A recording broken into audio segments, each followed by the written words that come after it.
Algumas vezes o Senhor permite que a criação fale em sua própria linguagem. O vento se torna um mensageiro. O fogo é purificador. A água é símbolo de destruição e de renovação, para finalmente ser transformada em instrumento de juízo e graça. Assim foi nos dias de Noé. O dilúvio não apenas cobriu a terra com águas, também cobriu a história humana com um ensinamento eterno. A obediência e o convênio são as arcas que ainda hoje nos sustentam acima das marés do mal. E neste episódio, embora outras escrituras sejam necessárias para trazer maior clareza, o foco de nossa atenção é Gênesis 7, de 17 a 24. E sobre isto nós vamos ler já, tá? Antes de ler a escritura, eu preciso falar contigo de uma forma mais direta. Se você ainda não está inscrito nesse canal, te inscreve. Isso é importante, tá? Compartilha o link com os teus contatos, com os teus amigos, com os grupos de WhatsApp da vida do qual tu faz parte, tá? Deixa um comentário pra gente, diz o que você está achando desse vídeo, faz uma sugestão de como melhorar se não tá bom, e mesmo que você ache que esteja bom, nada é tão bom que não possa ficar melhor, tá? Vamos ler a escritura então. E prevaleceram as águas sobre a terra 150 dias. O verbo hebraico usado para traduzir prevaleceu ou prevaleceram, conforme está no plural lá em Gênesis, é gavar, que significa se tornar forte, superar, dominar. Essa forma de dizer não é acidental, tá? Ela sugere que as águas não foram apenas um fenômeno natural, mas uma força ativa sob o comando divino.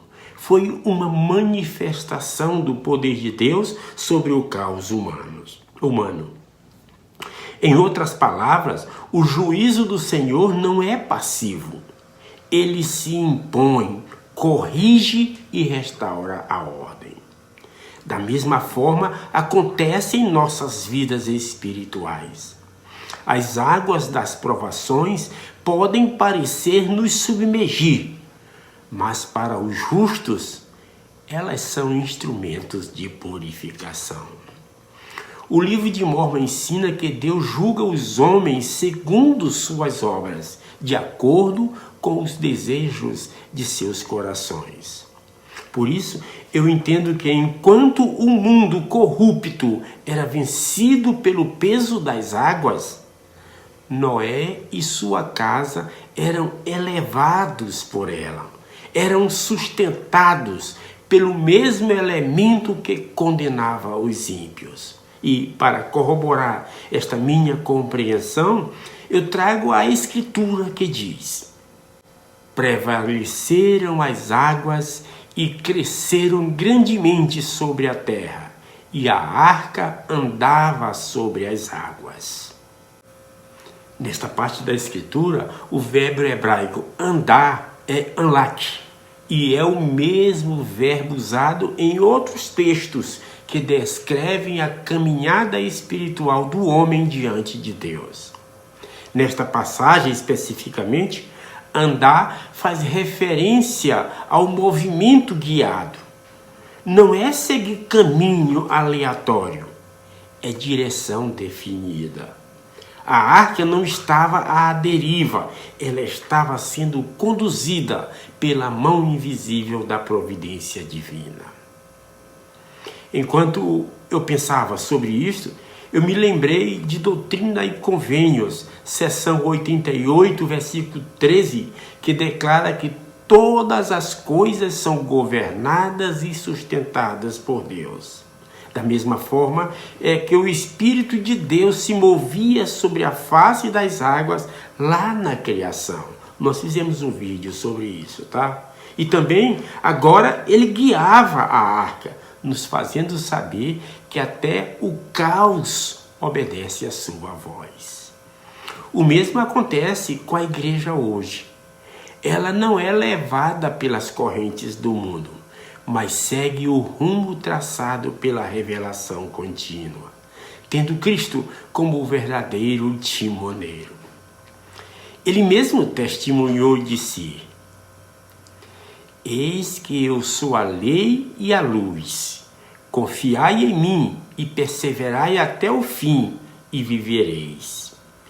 Porque aquele que perseverar até o fim, darei vida eterna. O texto sagrado, ele prossegue, tá? E as águas prevaleceram excessivamente sobre a terra, e todos os altos montes que havia debaixo de todo o céu foram cobertos. Nesta passagem, o verbo cobrir do hebraico kazan revela um significado muito mais profundo do que uma simples ação física. Em contextos sacerdotais, kazan é também usado como o sentido de espiar, pois o ato de cobrir vai além da aparência. Implica também proteger, purificar e santificar.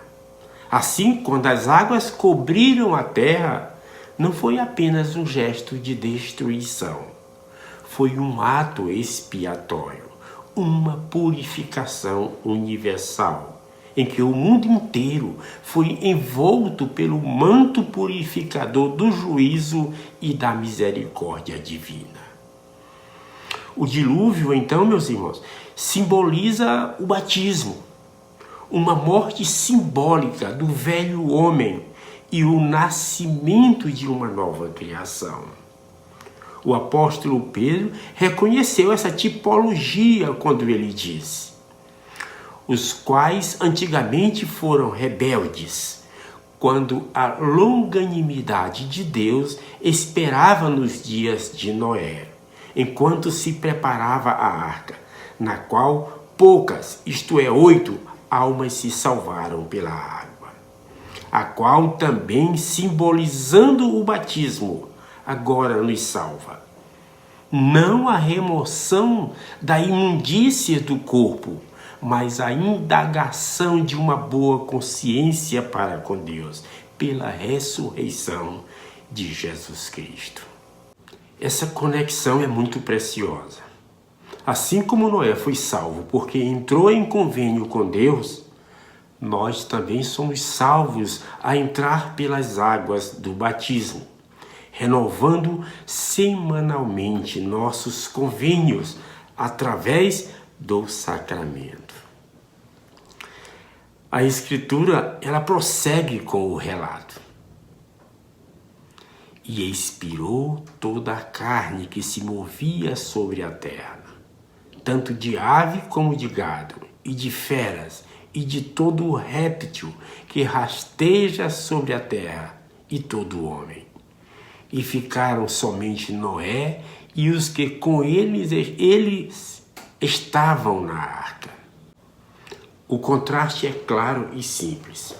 Fora da arca, morte. Dentro dela, vida.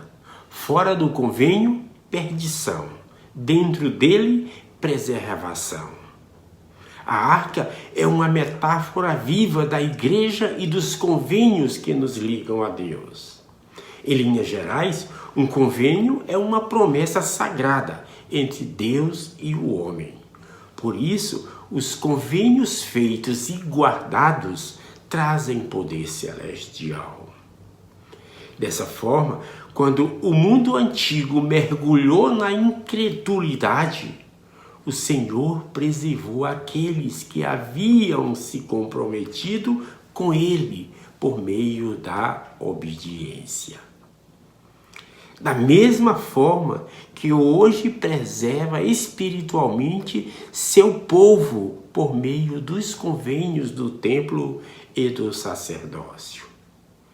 Em Alma, capítulo 37, versículos 6 e 7, aprendemos que o Senhor realiza grandes coisas por meio simples.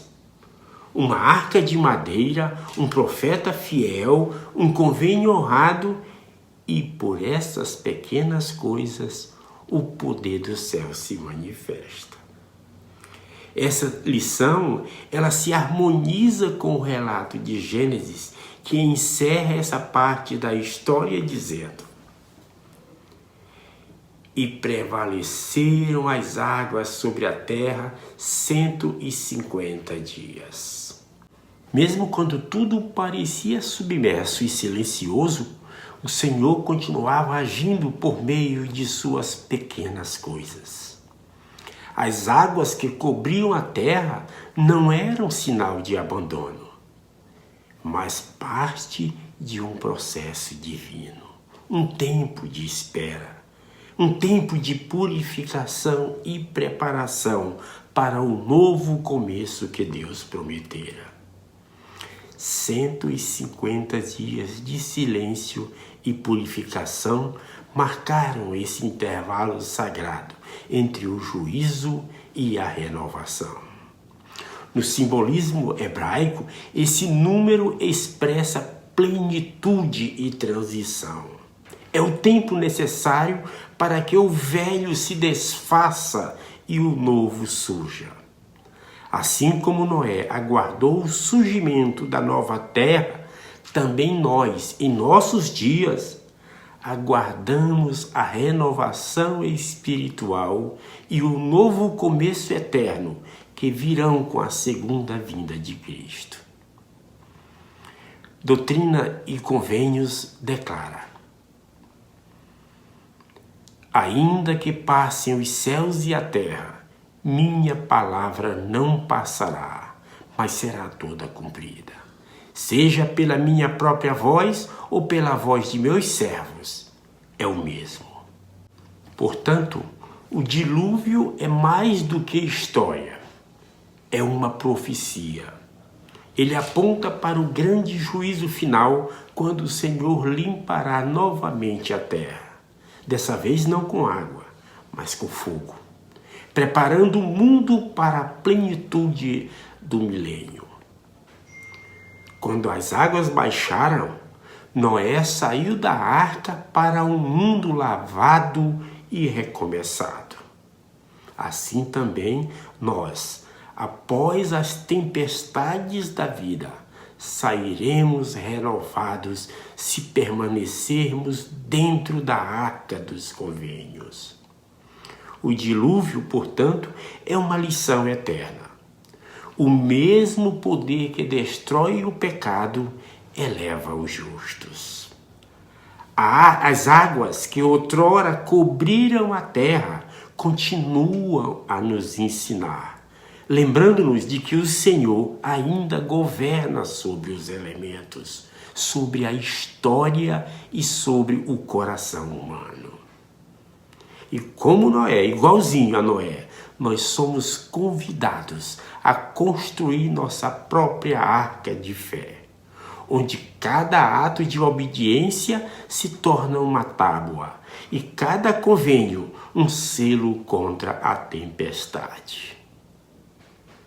Chegamos ao final e tu já sabe, te inscreve no canal se ainda não está inscrito, deixa o teu gostei, taca o like lá pra gente, faz um comentário e não esqueça de compartilhar esse vídeo com teus contatos. Em nome de Jesus Cristo, amém. Fica com Deus, meu irmão.